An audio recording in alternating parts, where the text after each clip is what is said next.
Hello everyone, welcome back to my channel. আবারও চলে এলাম একটা ছোট্ট রেসিপি নিয়ে। আজ আমি বানাবো কাঁচকলার একটা রেসিপি। সাধারণত কাঁচকলা অনেকেই, বাচ্চারা তো পছন্দই করে না, বড়রা অনেকে কাঁচকলা পছন্দ করে না। কিন্তু যদি আপনারা আমার মতো এইভাবে যদি বানিয়ে দেন, আরেকবার বানানোর জন্য সবাই বলবে। দেখুন, আমি কাঁচকলাগুলোকে এরকম লম্বা লম্বা সরু সরু করে কেটে নিয়েছি। তারপর ওর মধ্যে আমি কিছু মশলা দেব। ওর মধ্যে মশলা হিসেবে আমি দিলাম হলুদ, তারপর নুন দেব, তারপর লাল লঙ্কার গুঁড়ো দিচ্ছি। তারপর এদিকে আমি একটা পেস্ট করে রেখেছি টমেটো, কাঁচা লঙ্কা আর আদা। সেই পেস্টের 2 চামচ আমি এর মধ্যে দেব। দিয়ে মশলাটা দিলাম, যে পেস্ট করে রেখেছি সেই পেস্টের মশলাটা দিলাম। তারপর ওর মধ্যে আমি দেব 2 চামচ চালের গুঁড়ো আর দেব 1 চামচ ভিনিগার। এখানে অবশ্যই আপনারা ভিনিগারটা ব্যবহার করবেন। ভিনিগারটা দিলে এই যে মেখে রাখার যে টেস্টটা রান্নার পর, সেটা আপনারা বুঝতে পারবেন যে কত সুন্দর লাগে। দেখুন, 1 চামচ ভিনিগার আমি ওর মধ্যে দিলাম। যদি ভিনিগার না থাকে আপনারা লেবুর রস দেবেন। ভিনিগারটা দেওয়ার পর আমি 2 চামচ এখানে চালের গুঁড়ো দিলাম। চালের গুঁড়ো দিয়ে এবার ভালো করে হাত দিয়ে মাখতে হবে।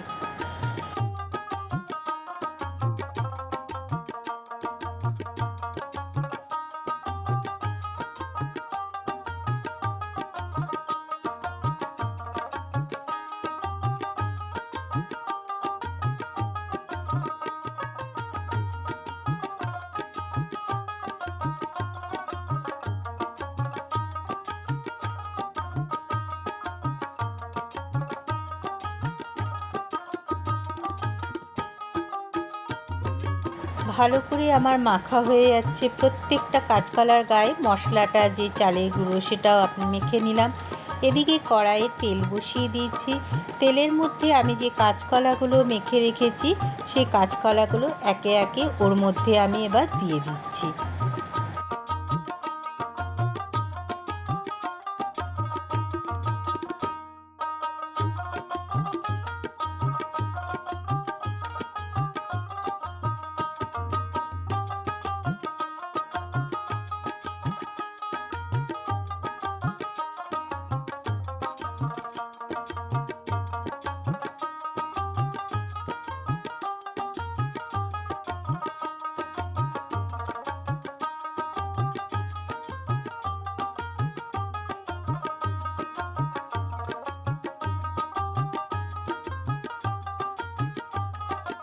কাঁচকলাগুলো কত সুন্দর আমার লাল লাল করে ভাজা হয়েছে। দেখো বন্ধুরা, একটাও ভাঙেনি, কিচ্ছু হয়নি।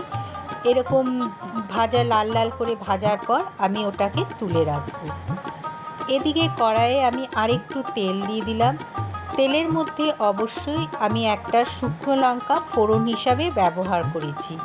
আমি কোনো গোটা মশলা ব্যবহার করিনি এর মধ্যে। আমি একটা শুকনো লঙ্কা দিলাম। শুকনো লঙ্কাটা ভাজা হয়ে গেলে আমি ওর মধ্যে যে টমেটো, কাঁচা লঙ্কা, আদা যে পেস্ট করে রেখেছিলাম, সেই পেস্টটা ওর মধ্যে আমি দিয়ে দিলাম। পেস্টটা দিয়ে এবার ভালো করে নাড়তে হবে। যখন মশলা থেকে বেশ একটা ভাজা ভাজা গন্ধ বা তেলটা বেরিয়ে আসবে, তখন ওর মধ্যে আমি গুঁড়ো মশলা হিসেবে ব্যবহার করেছি 2 চামচ জিরে গুঁড়ো, লাল লঙ্কার গুঁড়ো দিয়ে ভালো করে নেড়ে নিতে হবে। তারপর ওর মধ্যে আমি দেব হলুদ।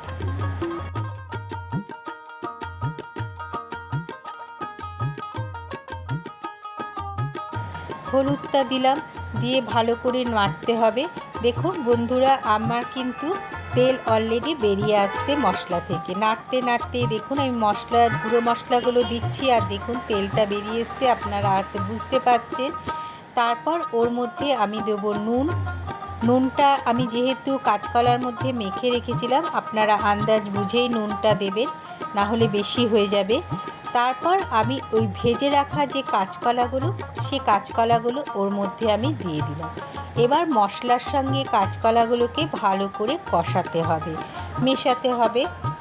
যখন একটা দেখবেন গন্ধ, সুন্দর মিষ্টি গন্ধ উঠে আসবে মশলা ভাজার, আর কাঁচকলাগুলো যে মাখা পুরো একদম মশলার সঙ্গে মিশে যাবে, তখন ওর মধ্যে আমি গরম জল ব্যবহার করেছি।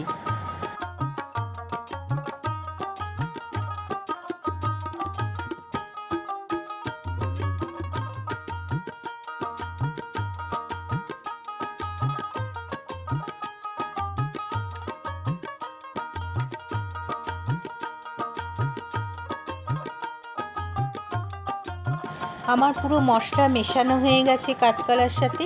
আমি এখানে গরম জল ব্যবহার করেছি।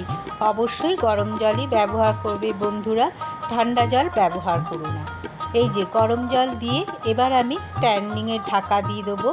আমার 5 মিনিট পর আমি খুলে দেখছি। দেখুন আমার ঝোলটা আরেকটু টানবে, এটা একটু গামাখাই হবে। তার জন্য আমি আরেকবার ঢাকা চাপা দিয়ে রান্না করে নেব।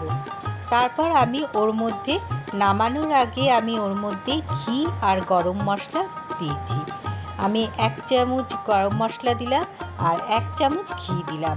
যেহেতু নিরামিষ রান্না, ঘি গরম মশলা দিলে তার টেস্টটাই আলাদা হয়ে যায়।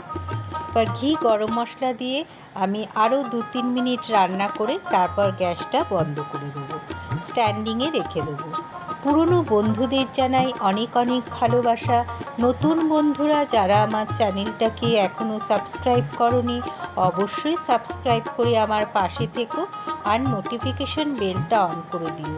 যখনই কোনো ব্লগ বা ভিডিও দেব রেসিপি, তোমাদের কাছে আগেই পৌঁছে যাবে। তাহলে আমার রেডি হয়ে গেল নিরামিষ এই কাঁচকলার রেসিপি। কেমন দেখতে হয়েছে বন্ধুরা বলো তো? যেমন দেখতে হয়েছে খেতেও তেমনি অপূর্ব হয়েছিল। আমার এই ছোট্ট রেসিপিটা কেমন লাগলো অবশ্যই লাইক কমেন্ট করে জানাবেন। বেশি ভালো লাগলে একটু ফ্রেন্ড সার্কেলের মধ্যে শেয়ার করে দেবে। তাহলে লাইক আর কমেন্ট কিন্তু আমার একটু চাই। তাহলে আজ আসি, টাটা।